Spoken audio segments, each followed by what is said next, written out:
The morning sun rose over New Harmony like it had for the past 10 years.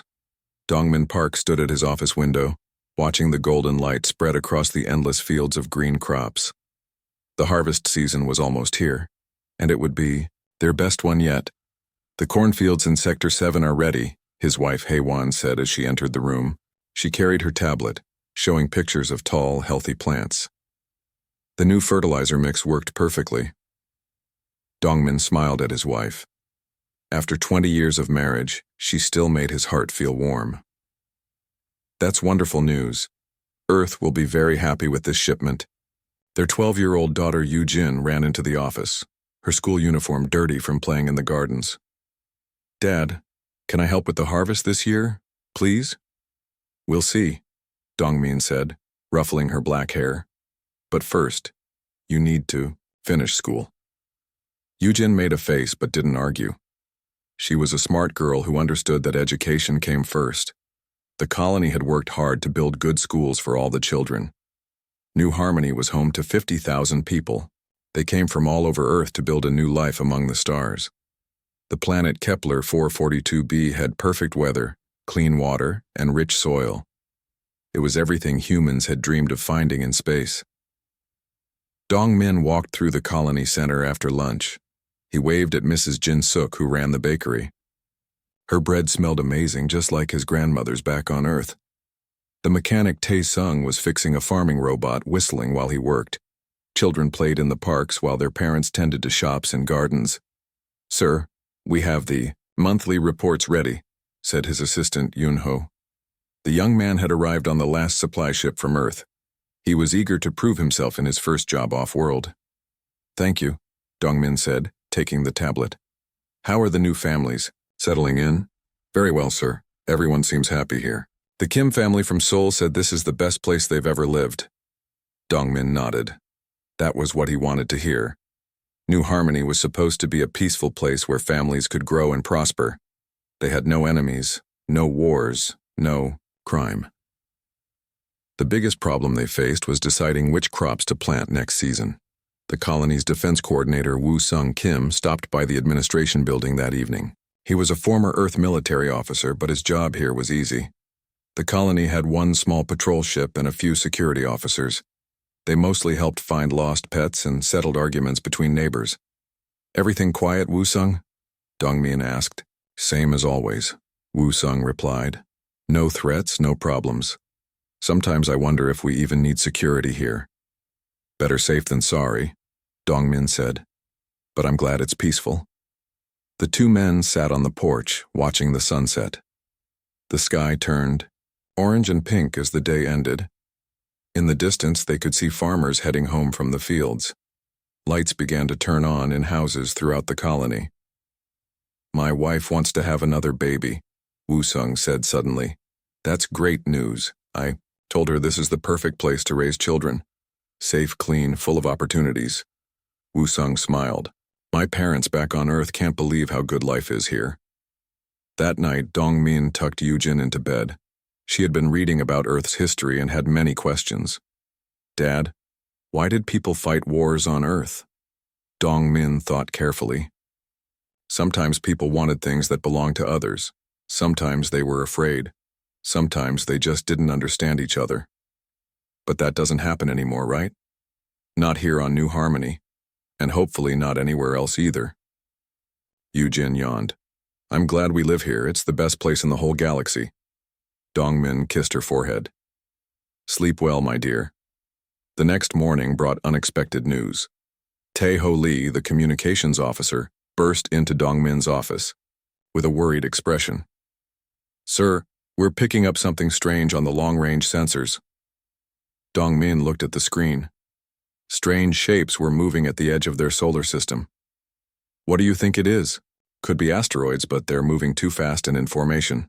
I think they might be ships. Ships? From Earth? Tae-ho shook his head. No, sir. Earth Command said no ships were coming this month. These aren't on any flight plan. Dongmin felt a cold feeling in his stomach. In 10 years, no unknown ships had ever visited their system. How long until they get here? Maybe 6 hours, sir. Contact Captain Byung-ho on the patrol ship. Tell him to investigate. Captain Byung-ho Choi commanded New Harmony's only military vessel, a small frigate called the Peaceful Dawn. It had light weapons and good sensors, but it was built more for rescue missions than fighting. Unknown ships, this is Captain Choi of the New Harmony Defense Force, he broadcast on all frequencies. Please identify yourselves and state your intentions. Only silence answered him. Unknown ships, we are a peaceful colony. Please respond to our communication. Still nothing.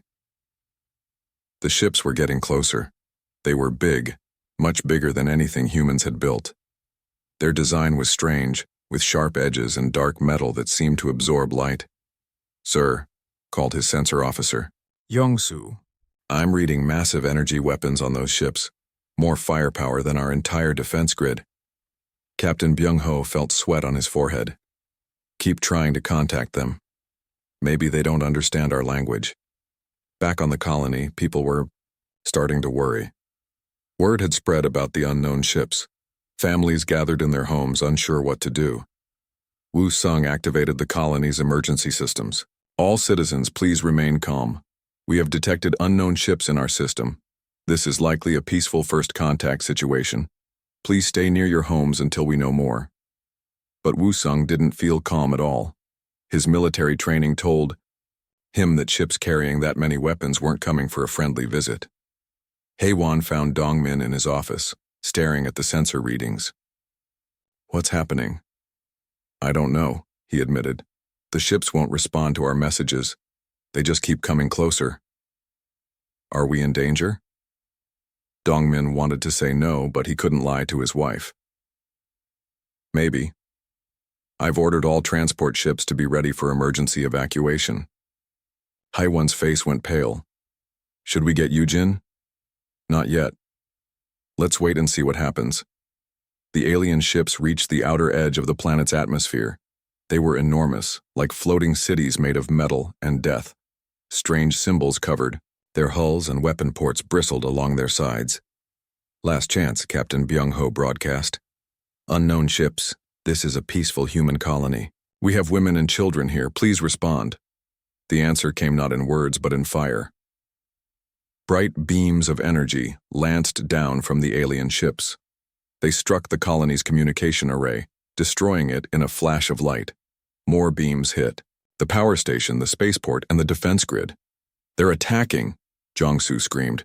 Captain Byung-ho watched in horror as the aliens targeted civilian areas. A school disappeared in an explosion. A hospital vanished in white fire. The bakery where Mrs. Jin-suk made her wonderful bread was reduced to smoking rubble. All ships, this is the Peaceful Dawn. We are under attack by unknown aliens. They are targeting civilians. I repeat, they are targeting civilians. But there was no one to hear his call. The communication array was gone. Down on the planet, chaos erupted. People ran screaming through the streets as buildings exploded around them. Parents grabbed their children and fled toward the evacuation shelters that Wu Sung had built years ago, never thinking they would actually be needed. Dongmin found Haewon and Yujin at their house. His daughter was crying, too scared to understand what was happening. We have to go to the shelters, he said. They ran through streets filled with smoke and fire. All around them, the beautiful colony they had built was dying. The aliens showed no mercy, no hesitation. They simply destroyed everything they could see. The first day of humanity's darkest hour had begun. Admiral Kethmore stood on the bridge of his flagship, watching the human colony burn below. The tall alien's skin was dark gray, and his forearms moved with practiced efficiency as he gave orders to his crew. Target the remaining structures, he commanded in his harsh language. Leave nothing that can support life. To Kethmore, this was just another routine mission.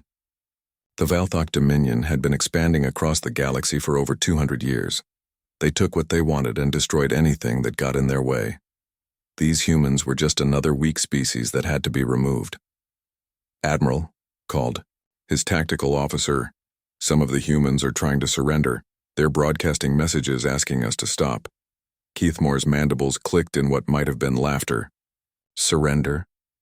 These inferior beings think they have something to bargain with. Ignore them. Continue the bombardment. The Valthok believed that mercy was weakness. Their culture taught that strong species took what they needed, while weak species died. It was the natural order of the universe.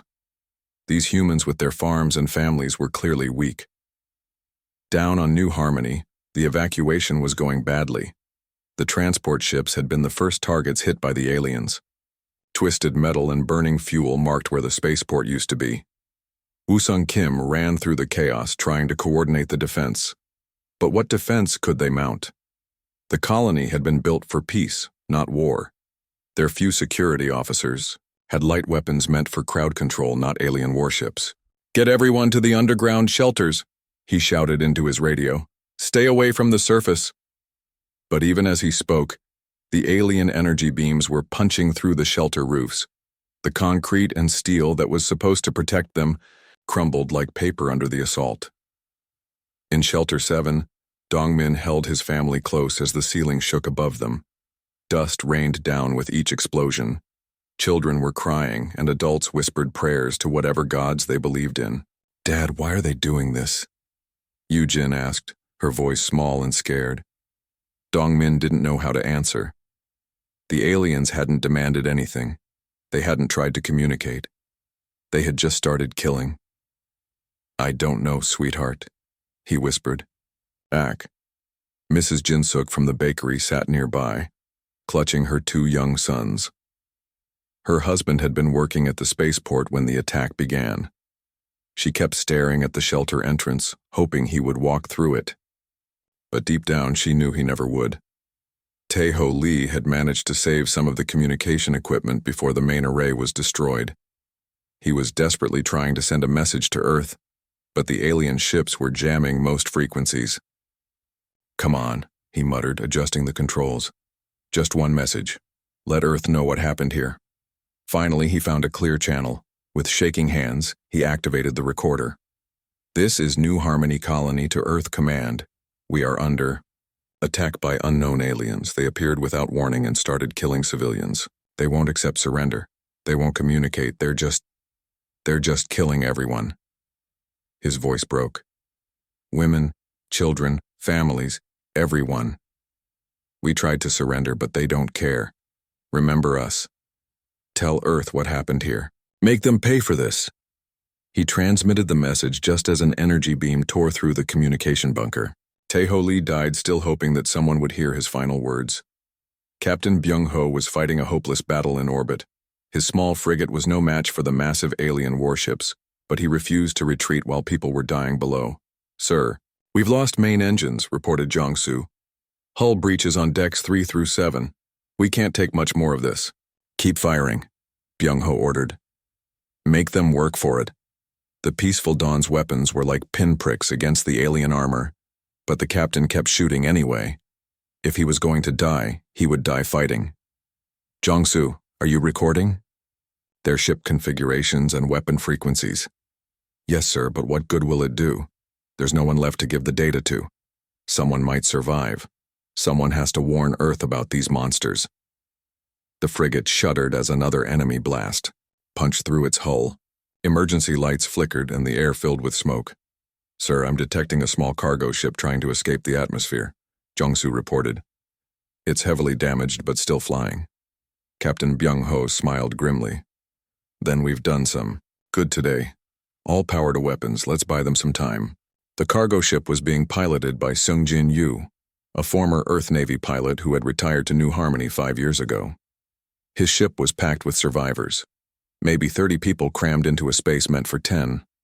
Among the survivors were Minho, Jang, a young engineer who had been working on the colony's power systems when the attack began, and Sora Kim, a medical officer who was trying to treat the wounded with limited supplies.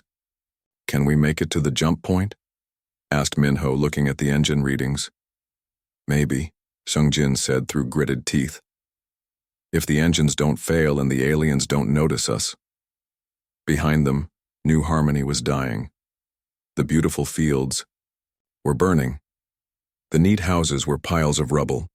The schools where children had learned about art and science were gone. The hospitals where babies had been born were smoking craters. Sora looked back at the planet through a small porthole. Tears ran down her face as she watched her home disappear.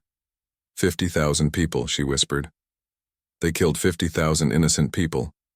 Why? Asked Minho. What did we ever do to them? No one had an answer.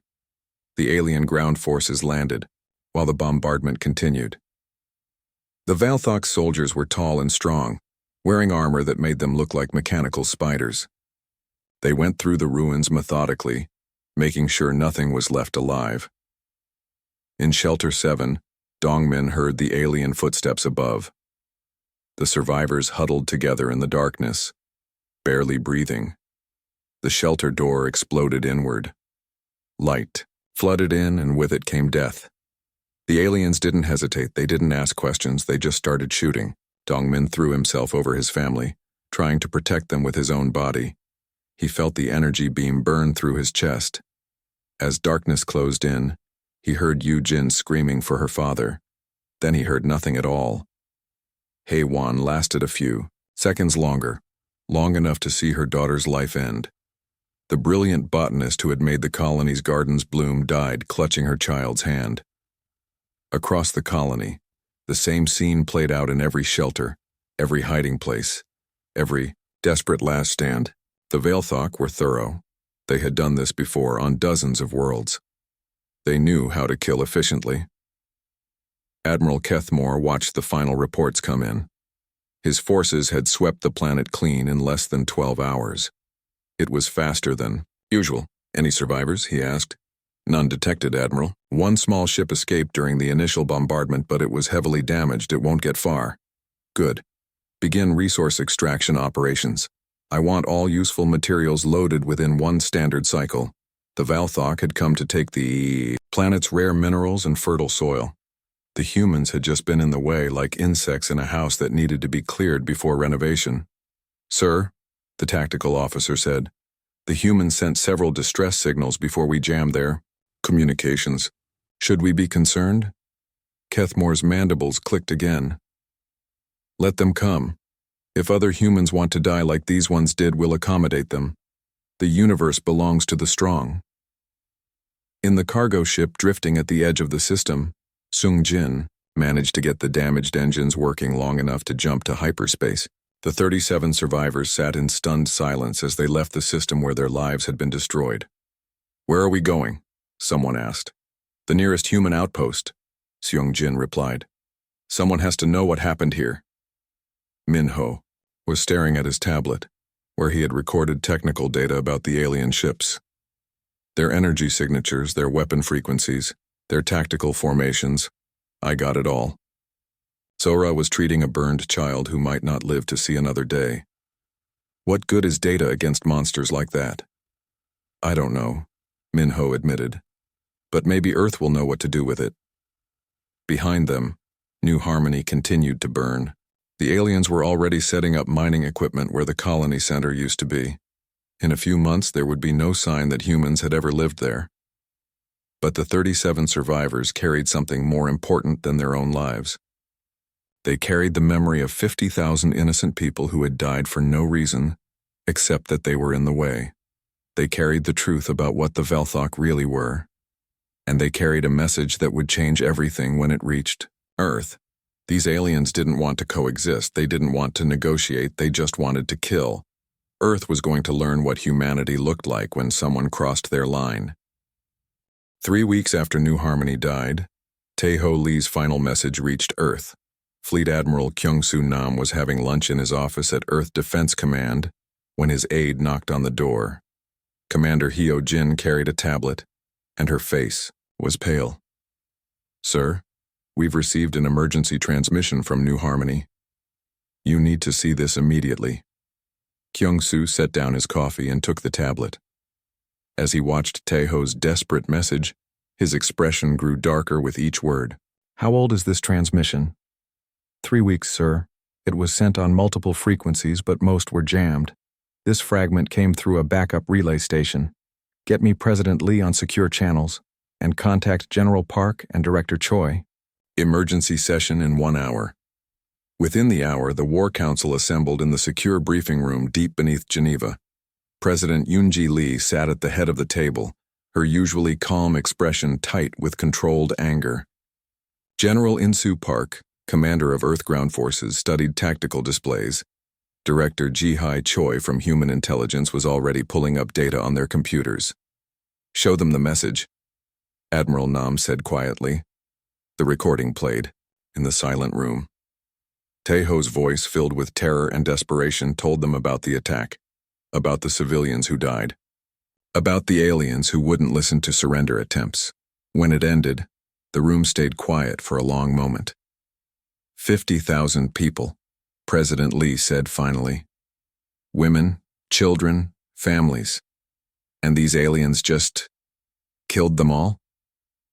Yes, ma'am, Admiral Nam confirmed. No communication attempts, no demands, no warning, just systematic extermination. General Park leaned forward. What do we know about these attackers? Very little, Director Choi replied, pulling up files on the main screen. We're calling them the Veilthok based on some transmissions we intercepted. They appear to be a militaristic species with advanced technology. More advanced than us? President Lee asked. Admiral Nam nodded grimly. Their energy weapons are at least 50 years ahead of our current technology. Their ships are larger and better armored than anything in our fleet. But they're not invincible, General Park said, studying the tactical data. Every weapon has weaknesses. Every strategy has counters. Director Choi activated another display. We've been analyzing their attack pattern. They're methodical, efficient, and completely ruthless. But they also seem to rely on overwhelming firepower rather than tactical creativity. What about survivors? President Lee asked. A cargo ship escaped during the initial attack, Admiral Nam reported. 37 people. They should reach Outpost Charlie in the next few days. The president stood and walked to the large window overlooking the city. Millions of people lived normal lives below, unaware that aliens had just murdered an entire human colony. Ma'am, General Park said carefully. What are your orders? President Lee turned back to the table. Her voice was steady, but her eyes burned with cold fire. These aliens crossed a line that should never be crossed. This wasn't war. This was extermination. They killed families who never threatened anyone. She paused. Our response will be proportional to their crime. Ma'am, Admiral Nam asked, mobilize the entire Earth Defense Fleet. I want every ship, every weapon, every soldier ready for deployment within 1 month. Director Choi looked up from her files. Ma'am, if I may, we should consider diplomatic options first. Perhaps this was a misunderstanding. President Lee's expression didn't change. Director, did you hear any misunderstanding in that message? Did those aliens sound confused when they were bombing schools and hospitals? No, ma'am. Then there's nothing to misunderstand. They chose to murder innocent people. Now they'll face the consequences. 4 days later, the survivors from New Harmony arrived at Outpost Charlie. The small frontier station's medical facilities were overwhelmed by the injured refugees. Xiong Jin-Yu sat in the debriefing room, his hands shaking as he described the attack to the intelligence officers. The former pilot had seen combat before, but nothing like this. They didn't even try to communicate, he repeated for the 3rd time. They just started killing. Like we were insects they needed to step on. Min-Ho Jang was in another room, connecting his tablet to the outpost's computers. The young engineer had managed to record crucial data about the alien ships during the escape. Their energy signatures are unlike anything in our database, he explained to the technical team. But I noticed patterns in their weapon cycles. Recharge, rates, power fluctuations, that sort of thing. The most heartbreaking testimony came from Sora Kim. The medical officer had tried to save lives during the attack, watching helplessly as people died around her. The children were so scared, she said, tears running down her face. They didn't understand why the aliens wanted to hurt them. One little girl kept asking for her parents, but they were already dead. The intelligence officers took detailed notes. Every piece of information might be crucial for what was coming. Back on Earth, Admiral Nam was building the largest military force in human history. Ships from every Earth colony were being recalled. Reserves were being activated. Weapons factories were running at maximum capacity. Sir, reported Captain Subin, his chief of staff. The colonial governors are asking about defense. They're worried about leaving their systems unprotected. Tell them we're going to solve this problem at its source, Admiral Nam replied. The best defense is to make sure these aliens can never attack again. Dr. Sung Ho Bai, Earth's leading expert on alien biology, was studying the limited data they had about the Velthok. His laboratory in Seoul worked around the clock, analyzing intercepted communications and energy signatures. Their language structure suggests a highly militaristic culture, he reported to the Intelligence Committee. Very hierarchical, with emphasis on strength and dominance. They seem to view other species as resources, not as equals. Director Choi nodded. That matches what we've observed. They don't negotiate because they don't see other species as worthy of negotiation. Can we develop countermeasures? Asked Admiral Nam. Potentially, Dr. Bay replied. I'm working on several possibilities. But Admiral, these beings appear to be fundamentally different from us. They don't seem to understand concepts like mercy or compassion. Then they're about to get an education, Admiral Nam said grimly. President Lee addressed the United Earth Assembly 2 weeks after the attack. Representatives from every human world watched as she spoke from the podium in New York. Citizens of Earth and her colonies, I stand before you today to discuss a tragedy that has shocked our species to its core. 3 weeks ago, the peaceful colony of New Harmony was attacked without warning by an alien force calling itself the Velthok Dominion. Images appeared on the screens behind her, photos of New Harmony before the attack. Happy families, beautiful gardens, children playing in parks. 50,000 innocent people lived on New Harmony. Farmers, teachers, doctors, children. They threatened no one. They wanted only to live in peace and build something beautiful among the stars. The images changed to show the aftermath. Smoking ruins, empty shelters, scattered belongings. The Velthok destroyed them all. Not in war, not in battle, but in cold-blooded murder. They offered no chance to surrender. They made no demands. They simply killed everyone they could find. A murmur of anger ran through the assembly. But 37 people survived. They carried with them the truth of what happened. They brought us proof of what we're dealing with. These aliens don't want to coexist with us. They don't want our resources or our territory. They want us dead. President Lee paused, letting her words sink in. The Velthok have made their choice. Now we will make ours. Earth's response begins immediately. We will find these murderers. We will stop them from killing anyone else. And we will make sure they never again threaten innocent people anywhere in the galaxy. The assembly rose as one, applauding. But it wasn't the sound of celebration. It was the sound of a species preparing for war. In the weeks that followed, humanity changed. The peaceful colonies that had spread across space began producing weapons instead of crops. Merchant ships were converted to carry soldiers. Scientists who had been studying peaceful technologies turned their skills to instruments of war. Admiral Nam worked 18-hour days, coordinating the massive military buildup. His fleet would soon number over 1,000 ships, more firepower than humans had ever assembled.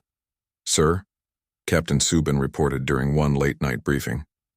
We've located several other species that the Velthok have attacked. The pattern is always the same, complete extermination. How many? Admiral Nam asked. At least 12 confirmed, possibly more. Entire civilizations, Admiral. Billions of beings who never got the chance to fight back. Admiral Nam stared at the star charts on his wall. Somewhere out there, the Velthok were probably attacking another peaceful world right now. Not anymore, he said quietly. They killed their last innocent people when they hit New Harmony. The survivors from New Harmony were given new homes, new jobs, new lives. But they would never forget what they had seen. Sora Kim joined the medical corps of the new fleet. Minho Jiang worked with the engineering teams designing better weapons and defenses. Xung Jin Yu returned to active duty, determined to make the aliens pay for what they had done. They all carried the same message. The Velthok had crossed humanity's line. 6 months after New Harmony burned, humanity struck back. Admiral Kyung-Soo Nam stood on the bridge of the flagship Seoul, watching his fleet emerge from hyperspace. 1,000 ships spread out in perfect formation, the largest military force Earth had ever built. "Admiral," reported Captain Subin, "all ships report ready for combat operations." "Good." Nam studied the tactical display showing the Velthok forward base on Kepler 186. "Remember, this isn't about conquest. This is about justice. These aliens chose to murder innocent people. Now they face the consequences." The Velthok base was a fortress built from the bones of dead worlds. Dark metal structures stretched across the planet's surface, connected by energy barriers and weapon platforms. It was designed to be impregnable. The aliens hadn't been idle since New Harmony. Intelligence reports showed they had destroyed 2 more colonies, one human settlement and one belonging to a species called the Zelani. Same pattern every time. Total extermination, no survivors. But this time would be different. "Commander Ko, you're clear for Phase 1, Admiral Nam ordered. Commander Jamin Ko acknowledged from the stealth destroyer Black Arrow. His ship was invisible to Velthok sensors, using technology adapted from human submarine warfare. While the main fleet waited at the edge of the system, Ko's team moved in close. "Target acquired," Ko reported quietly. "The supply depot, just like the intelligence said." The Black Arrow fired a single torpedo, not at the depot itself, but at the asteroid field nearby. The explosion looked like a mining accident, but it cut the base's supply line from 3 star systems. The Velthok never saw it coming. "Phase 2, Captain Lee," Admiral Nam ordered. Captain Yuna Lee led the bomber wing Thunderstrike in a precision attack that seemed to come from nowhere. Her ships used human-developed FTL technology to jump directly into the system, strike their targets, and jump out before the aliens could respond. The Velthok had never seen anything like it. Their sensors showed human ships appearing and disappearing like ghosts, hitting critical targets with surgical precision. Communication arrays, power plants, defensive satellites, all destroyed in minutes. "What kind of warfare is this?" demanded Sub-Commander Velketh from the base command center. His tactical officer's forearms moved frantically over the controls. "Unknown, sir. These humans don't fight like any species we've encountered. They strike and vanish before we can retaliate. Are they cowards? Too weak to face us directly?" I don't know, sir." On the Sol, Admiral Nam watched the tactical reports with grim satisfaction. "Phase 3. Colonel Park, you're cleared for insertion." Colonel Daesung Park commanded, Earth's most elite Special Forces unit. While the Velthok were distracted by the hit-and-run attacks, his teams infiltrated the planet using drop pods designed to look like space debris. Park's mission wasn't to hold territory. It was to rescue the prisoners the Velthok had taken from other worlds, beings from a dozen species who were being used as slave labor in the alien mines. "Team Alpha, move to the detention complex," Park whispered into his comm. "Team Beta, secure the mining facilities. We get everyone out, no one left behind." The Velthok guards were expecting attacks from space, not from inside their own base. Park soldiers moved like shadows, using non-lethal weapons to avoid raising alarms. They had studied every piece of intelligence about alien physiology, developing tools specifically designed to disable Velthok forces without killing them. Humanity had learned the difference between justice and revenge. "Contact," whispered Sergeant Bora from Team Alpha. "I've got 12 prisoners in here. Mixed species, all in bad condition." "Get them to the extraction point," Park ordered.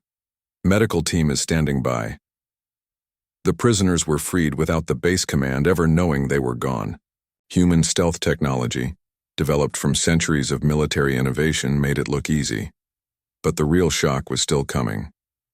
Admiral Kethmore arrived in the system with a fleet of 50 Velthok warships, expecting to face the humans in a traditional battle. His species had conquered the galaxy through overwhelming firepower and brutal direct assaults. "Where are they?" he demanded, staring at empty space where his sensors said human ships should be. "Unknown location, Admiral," his tactical officer replied. "They appear to be using some form of stealth technology." "Impossible. No species has stealth capabilities superior to ours." That's when the Sol and her escort fleet decloaked directly, behind the Velthok formation. Attention Velthok forces. Admiral Nam broadcast on all frequencies. This is Admiral Nam of Earth Defense Command. You are responsible for the murder of innocent civilians. Surrender immediately and you will be treated according to the laws of war. Kethmore's mandibles clicked in rage. You dare demand our surrender? You insects know nothing of war. We know enough, Nam replied calmly. Last chance. The Velthok response was a massive barrage of energy fire directed at the human flagship, but the soul wasn't there anymore. It had jumped to a new position using the same FTL technology that made the bomber attacks possible. The human fleet spread out in a formation the aliens had never seen. Instead of fighting like a single massive force, they broke into small groups that appeared and disappeared across the battlefield. Each group struck specific targets with precision, then vanished before the Velthok could counterattack. This isn't war, Kethmore said, watching his ships being picked apart. What is this? His tactical officer studied the displays desperately. They're using some form of coordinated asymmetric warfare, Admiral. Each ship acts independently but as part of a larger strategy. Speak in terms I can understand. They're not trying to overpower us, sir. They're trying to outthink us. Captain Yuna Lee led her bombers in another strike, this time targeting the command ship's weapon systems. The Thunderstrike appeared above and below Kethmore's flagship simultaneously, delivering precise strikes that disabled its main batteries without destroying the ship. Minimal casualties, she reported to Admiral Nam. Their weapons are offline, but life support is intact. Commander Ko's stealth ships had been planting devices throughout the Velthok fleet. Not bombs, something more sophisticated. Human cyber warfare specialists had developed viruses specifically designed to infiltrate alien computer systems. Admiral, reported the Sol's tactical officer, the enemy fleet's targeting systems are malfunctioning. They're firing on each other. The Velthok ships turned their weapons on their own forces, unable to distinguish friend from foe. It was chaos on a scale they had never experienced. But the most devastating attack came from an unexpected source. Shungjin, you had been given command of a new squadron. Survivors from the colonies the Velthok had destroyed. They called themselves the Vengeance Wing, and they flew modified fighters that looked like nothing in any military manual. This is for New Harmony, Sungjin transmitted as his squadron dove toward the alien command ship. His fighters weren't trying to destroy Kethamore's vessel. They were delivering a very special cargo, Minho Jiang's latest invention. Minho had spent months studying Velthok technology from the data he recorded during New Harmony's destruction. He had learned how their energy systems worked, how their computers operated, how their entire technological base functioned, and he had built something to turn it all off. Device deployed, reported Shungjin as his fighter released its payload. Get clear, everyone. The device attached itself to Kethmore's flagship and began broadcasting a signal on frequencies no human system used. But every Velthok computer in the fleet recognized those frequencies and shut down. 50 alien warships went dark in the space of 10 seconds. Life support remained active, but weapons, engines, shields, communications, everything else simply stopped working. Admiral Kethmore found himself sitting in a dead ship, surrounded by a human fleet that could have destroyed him easily, but chose not to. Attention, Admiral Kethmore, came Nam's voice over the emergency channel. Your fleet is disabled. Your weapons are offline. You have two choices: surrender and face trial for war crimes, or be towed to the nearest prison facility. Kethmore had conquered dozens of star systems. He had exterminated entire species. He had never faced defeat because the Velthok always fought weaker opponents, but these humans were something different. They had superior technology, superior tactics, and something else he didn't understand. They had defeated his entire fleet without killing a single alien. Why? He asked over the comm channel. Why didn't you destroy us? We would have killed all of you. That's the difference between us and you, Admiral Nam replied. We're not murderers. You'll face justice for what you did, but we won't become like you to stop you. The battle was over. The Velthok forward base was captured, their fleet disabled, their supply lines cut. But more importantly, Word of humanity's victory spread quickly through both human and alien communication networks. Dr. Sung-Ho Bae studied reports from the rescued prisoners. Admiral, we're getting intelligence about other Velthok operations. They've got forces in at least 6 more systems. Then we keep going, Nam said. Every colony they've attacked, every species they've murdered, we're going to shut them down. Sora Kim worked with the medical teams treating rescued prisoners, beings from a dozen species, some of whom had been slaves for decades. They looked at their human rescuers with amazement. Why did you help us? Asked a Zelani female whose Padmiral Kethmore returned to the Valthok homeworld in disgrace. His flagship limped into orbit around Veltar Prime, towed by human ships, until its engines were repaired enough for basic navigation. The great spires of the Valthok capital rose from the planet's surface like black claws reaching towards space. For 2 centuries, no enemy had ever reached this far into Dominion space. Now human ships patrolled the outer system, their presence a constant reminder of the impossible. Supreme Commander Velthar waited in the High Council chamber, his ancient form towering over the assembled military leaders. At over 300 years old, he had led the Valthok through their greatest period of expansion. Entire species had fallen before his fleets. Explain to me, Veltar said in his deep, rasping voice, how these insects defeated 60 ships with minimal losses. Kethmore stood before the council, his forearms trembling slightly. In Valthok society, failure meant death or exile. Supreme Commander, these humans fight unlike any species we have encountered. They are weak, snarled war leader Zekth from across the chamber. Soft creatures who care for their young and waste resources on the inferior. Their technology is superior to ours, Kethmore insisted. Their ships can disappear and reappear at will. Their weapons disable rather than destroy. Their tactics are what? Velthar demanded. Incomprehensible, Supreme Commander. They could have destroyed my entire fleet, but they chose to capture us instead. When we would have killed every one of them, they treated our wounded and fed our prisoners. Silence filled the chamber. The concept was so foreign to Velthok, thinking that many of the council members couldn't process it. You speak of mercy as if it were strength, War Leader Zekth said. This proves their weakness. We simply need to hit them harder. But Kethmore had seen something in Admiral Nam's eyes during the surrender negotiations. It wasn't weakness.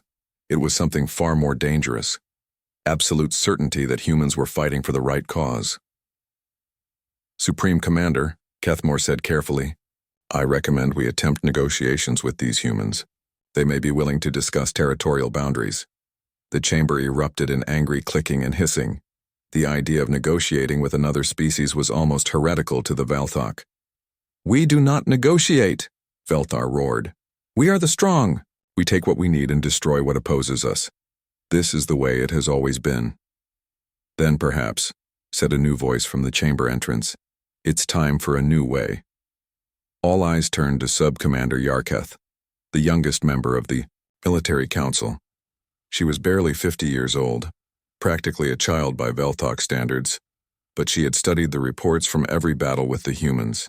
You dare speak of changing our ways? Zeketh snarled. I dare speak of survival, Yarketh replied calmly. The humans have destroyed 3 of our forward bases, captured 2 fleets, and liberated 12 prison facilities. They know our weaknesses. Now, what weaknesses? We are Valthok. Yarketh activated a holographic display showing tactical analyses of the recent battles. We rely on brute force and overwhelming firepower. When faced with an enemy that uses strategy and precision instead of raw strength, we lose. Supreme Commander Velthar studied the data with growing unease. What do you recommend? Total war, Yarketh said. Not against their military forces, but against their civilian populations. Make them watch their colonies burn until they surrender. The chamber fell silent. Even by Velthok standards, this was extreme. You suggest we target non-combatants? Kethmore asked. I suggest we do what we always do. Demonstrate that we are the stronger species. The humans care about their weak members. We use that against them. Velthar's mandibles clicked thoughtfully. Prepare the death fleets, every ship, every weapon. We end this human infestation once and for all. But the humans had been busy too. Dr. Sung-Ho Bae worked in his laboratory on Earth, surrounded by samples of Velthok technology captured during the recent battles. His team had made breakthrough after breakthrough in understanding alien biology and engineering. Director Choi, he said into his communicator, I need to speak with you immediately.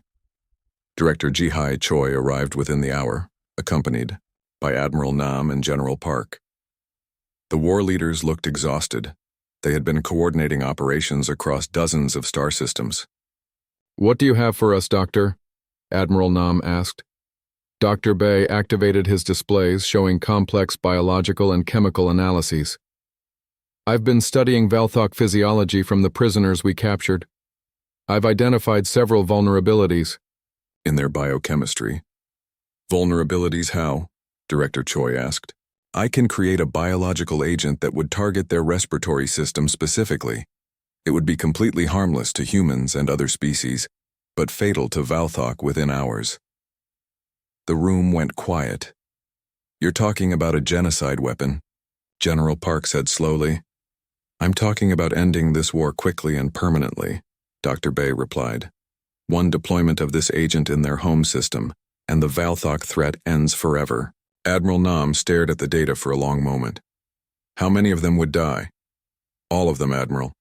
Every Velthok in the galaxy within a few weeks as the agent spreads through their trade networks. How many species have they exterminated? Director Choi asked quietly. At least 23 confirmed, possibly more, billions of innocent beings. President Eun-ji Lee joined the meeting by secure video link from her office. She had been briefed on the situation and looked deeply troubled. Dr. Bae, she said, I need you to listen to me very carefully. We will not use this weapon. Ma'am, we are not exterminators. We are not genocidal monsters. We will defeat the Velthok, but we will not become them. Dr. Bae looked confused. But ma'am, this would end the war immediately. No more human casualties, no more destroyed colonies. At the cost of our souls, President Lee replied firmly. Destroy that research, all of it. We win this war the right way, or we don't deserve to win at all. Meanwhile, the Velthok were making their own preparations. The death fleets assembled in the home system. Over 2,000 ships carrying the most destructive weapons the Dominion had ever built. Supreme Commander Velthar stood on the bridge of his massive dreadnought, watching the fleet form up around him. Each ship carried planet-killer weapons designed to turn entire worlds into lifeless rocks. The target? Asked his fleet coordinator. Earth, Velthar replied. We destroy their homeworld, and the rest will surrender or die. But the humans had intercepted Velthok communications. They knew the death fleets were coming. Ma'am, Admiral, Nam reported to President Lee. Our intelligence indicates the entire Velthok military is moving toward Earth. Every ship they have. How long do we have? 2 weeks, maybe less. President Lee stood at her office window looking out at the city where she had been born. 8 billion people called Earth home. Countless more lived on the colony worlds that looked to Earth for protection. Admiral, I'm authorizing Operation Final Answer. Admiral Nam nodded grimly. Yes, ma'am. Every ship, every weapon, every soldier we have. And Admiral, yes, ma'am. Bring our people home, all of them. The largest military mobilization in human history began immediately. Ships were recalled from every corner of human space. Colonial militias joined the regular fleet. Even civilian vessels were armed and pressed into service.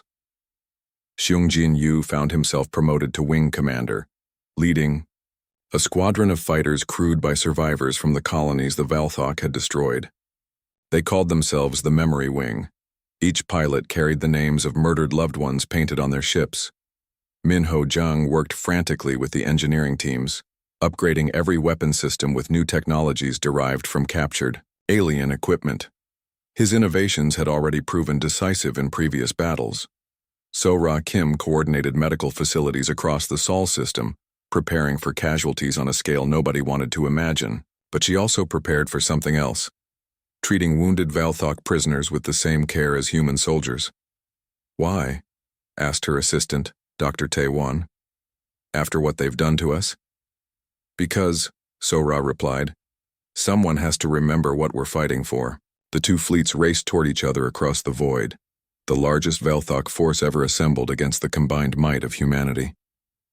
But this battle would be different from all the others. This time the Velthok weren't facing scattered, colonial defenses or small patrol fleets. This time they were facing all of humanity, united in righteous anger and fighting for their very existence. The final battle was about to begin. The Battle of Seoul began at dawn on a Tuesday. Admiral Kyung-Soo Nam stood on the bridge of the flagship Seoul, watching 2,000 Velthok ships emerge from hyperspace at the edge of the solar system. The alien fleet spread out in perfect formation, their black hulls drinking in the light of Earth's sun. All stations report ready, Admiral, Captain Subin announced. Nam nodded, studying the tactical display. The human fleet was smaller, only 800 ships. But every vessel had been upgraded with technology learned from previous battles. More importantly, they were fighting for their home. Open a channel to all ships, Nam ordered. His words reached every human vessel in the system, from massive battleships to converted cargo haulers crewed by colonial volunteers. This is Admiral Nam to all forces. Today we fight not just for victory but for the future of humanity. The Velthok came to our home to finish what they started at New Harmony. They want to exterminate every man, woman, and child on Earth. He paused, watching the alien fleet advance toward the inner system. They chose to cross humanity's line. They chose to murder innocents. They chose to bring death to peaceful worlds. Today, we show them the consequences of those choices. Supreme, Commander Velthar commanded the Velthok fleet from his massive dreadnought. The ancient warrior had conquered star systems when humans were still learning to build cities. He had never faced defeat in 3 centuries of war. Target their homeworld, he ordered. Ignore their military vessels. We destroy Earth, and this infestation ends. The Death Fleet's planet-killer weapons charged up, preparing to turn Earth into a lifeless ball of molten rock. But the human ships were already moving. Captain Yuna Lee led the Thunderstrike bomber wing in the opening assault. Her ships appeared throughout the Velthok formation using precision FTL jumps, targeting the massive weapon systems on the alien dreadnoughts. Remember, she broadcast to her pilots, we're not trying to destroy them. We're trying to save them from themselves. The bombers' weapons were designed by Min Ho-jang specifically for this battle. Instead of explosive warheads, they carried electromagnetic pulse devices that disabled alien systems without killing the crews. Direct hit on the primary target, reported Lieutenant Junho. Their planet killer is offline. Across the battle zone, similar strikes crippled the Velthok superweapons. The aliens had come to commit genocide, but humanity refused to let them destroy themselves in the process. Commander Jaemin Ko's stealth ships appeared behind the alien fleet like ghosts, but instead of attacking, they began broadcasting on all frequencies. The transmission showed footage from New Harmony, the massacre, the burning schools, the murdered families, but it also showed the aftermath. Human rescue teams treating Velthok prisoners, medical care for wounded aliens, the careful preservation of captured enemy personnel. Attention Velthok forces, came Admiral Nam's voice over the broadcast. You came here to exterminate us like you did the colonists on New Harmony. But we're not the same species you destroyed before. We're humanity in full force, and we're here to end your reign of terror. Velthar watched the human footage with growing confusion. Why are they showing us their weakness? Why do they waste resources on prisoners? Supreme Commander, his tactical officer reported, the humans are not engaging our main force. They're targeting our weapons systems while broadcasting educational materials. Educational materials? The broadcasts continued, showing the Velthok every species they had exterminated over the centuries. The peaceful Zalani farmers, the artistic Korvani, the gentle Thexani who had never developed weapons at all. But then came something the Velthok had never seen before. The broadcasts showed the liberated worlds. Species that had been enslaved by the Dominion were now free, working together to rebuild their civilizations. Former enemies cooperating, sharing technology, helping each other. Heal. This is what the galaxy looks like without you, Admiral Nam's voice continued. This is what peace looks like. This is what you've been destroying for 2 centuries. War leader Zeketh was commanding a battle group on the fleet's right flank when the human attacks began. But these weren't the precision strikes they had faced before. These were overwhelming assaults by ships that seemed to know exactly where every Veilthok vessel would be. How are they predicting our movements? He demanded. His tactical officer studied the displays frantically. Sir, I think they're using our own tactical doctrines against us. They've learned how we fight, and they're anticipating every move. That's exactly what was happening. Dr. Sung Ho Bei had spent months analyzing Veilthok battle tactics from captured data. He had identified patterns, preferences, standard responses to different situations. The humans weren't just fighting the Veilthok fleet. They were fighting 2 centuries of Veilthok military doctrine. Xungjin Yu led the memory wing in a series of strikes that seemed impossible. His fighters appeared inside the alien formation, struck critical targets, and vanished before the Veilthok could respond. This is for New Harmony, he transmitted as his squadron disabled another enemy ship. This is for all the worlds you murdered. But even as he fought, Sung Jin followed his orders carefully. Disable, don't destroy. Capture, don't kill.